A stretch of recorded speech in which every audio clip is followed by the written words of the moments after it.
Good morning. We're here today to announce 3 separate cases highlighting the ongoing threat posed by Chinese economic espionage and research theft in the United States. First, the arrest today of a Harvard University professor for lying about his participation in a Chinese foreign recruitment program. Second, this morning we have unsealed a separate indictment of a Chinese national working as a scientific researcher at Boston University who failed to mention on her visa application that she is also a lieutenant with the People's Liberation Army. Finally, this office has indicted another Chinese national for trying to smuggle vials of biological material out of the United States to China and lying about it to federal investigators. That defendant, whose entry to the United States had been sponsored by Harvard University, was a cancer researcher at a lab at the Beth Israel Deaconess Medical Center. So, this morning, the FBI arrested Dr. Charles Lieber, the chair of the Department of Chemistry and Chemical Biology at Harvard University, for making false statements regarding his involvement in China's Thousand Talents Plan and his affiliation with the Wuhan University of Technology. The complaint alleges that Dr. Lieber signed a contract with the Chinese university in Wuhan and was paid up to $50,000 per month, plus up to $158,000 in living expenses, and awarded more than $1.5 million to set up a research lab at the Chinese school and work there on researching nanotechnology. Lieber also joined China's Thousand Talents Plan, according to the complaint, a Chinese government-run program designed to entice scientists and researchers in the United States to share their research expertise with China. At the same time, Dr. Lieber was receiving U.S. grant funds from the Department of Defense and the National Institutes of Health. National Institutes of Health spends up to $39 million a year funding medical research in the United States.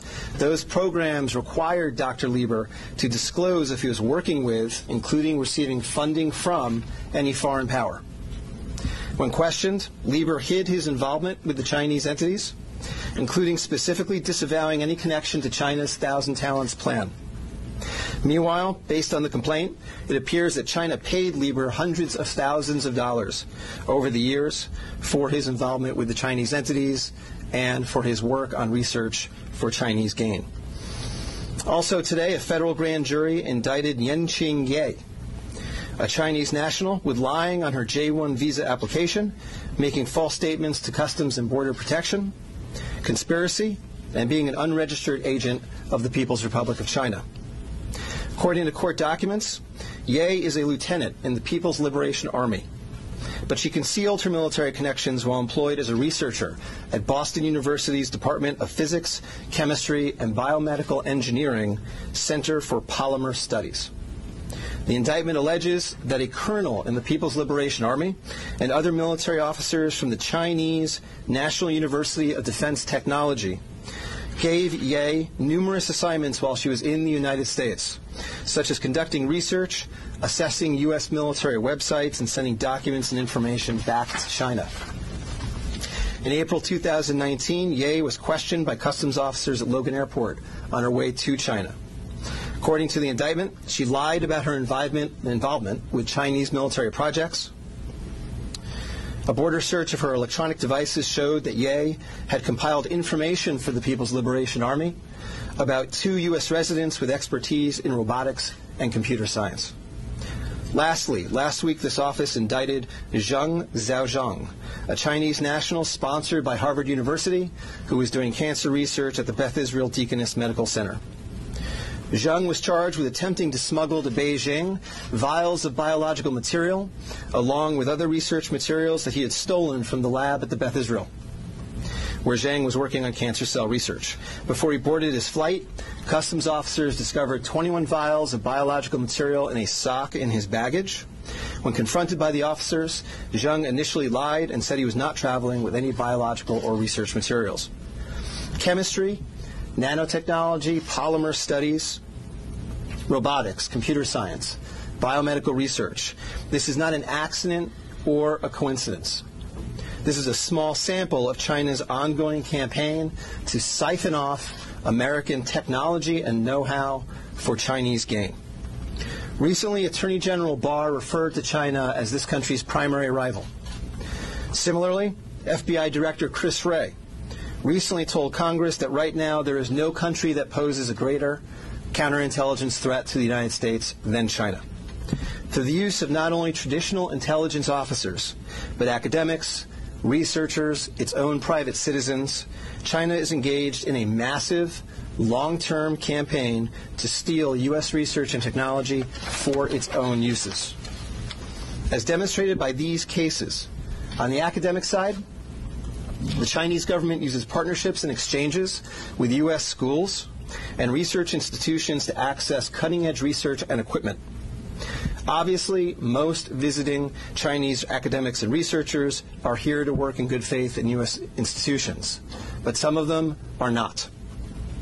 Some number have been incentivized by the Chinese government, either through the use of money or other means, to gather U.S. research and smuggle it back to China. Because of the sheer scope of this threat, a year ago, the Attorney General created the China Initiative at the U.S. Department of Justice, designed to prioritize and aggressively prosecute Chinese economic espionage and theft of intellectual property. The cases we are announcing today are part of that effort. Boston is an especially attractive target for this kind of exploitation, and universities and research institutions and tech companies in this area must become sensitized to this threat. Our community benefits greatly from the diversity and talent of international visitors and our partnerships with foreign institutions, especially research institutions. But Chinese economic espionage and theft is a real and daily occurrence that we must begin to confront. As the world struggles to contain the new virus, a new speculation from the Chinese scientists who believe it may have originated at a research facility not far from the Wuhan fish market. While they say more research needs to be done to find solid proof, such labs are known to contain disease-ridden animals, including hundreds of bats. Our Kim Hyo-sun with the details. Amid the continued spread of the COVID-19 virus, there's rising speculation the virus could have originated from a government laboratory in Wuhan rather than the widely held belief that it emerged from the city's Huanan seafood markets. Citing a report published by Chinese scientists, a Chinese-language newspaper published in Hong Kong, Mingpao, and the British daily The Mirror explained Sunday that the Wuhan Center for Disease Control, or WHCDC, could have spawned the contagion in Hubei province. According to the report penned by Bo Tao Xiao and Lei Xiao of the South China University of Technology, the research lab, which is only 280 meters away from the Huanan seafood market, kept disease-ridden animals, including more than 600 bats. It stated that while it's plausible the virus was leaked from the lab and contaminated initial patients in this epidemic, more solid evidence is required through future study. The report also raised a possibility that the Wuhan Institute of Virology could have leaked the virus while it was carrying out tests involving Chinese horseshoe bats. Against such a backdrop, an article published by the Washington Times late last month is garnering attention as it raised the possibility that the disastrous outbreak could be the accidental result of biological weapons research. This comes as a renowned law professor at Tsinghua University in Beijing, Xu Jianren, is known to be missing after publicly condemning Chinese President Xi Jinping for failing to contain the spread of the virus at an early stage. He even added the condemnation could be the last message of his life. Kim Hyo-sun, Arirang News.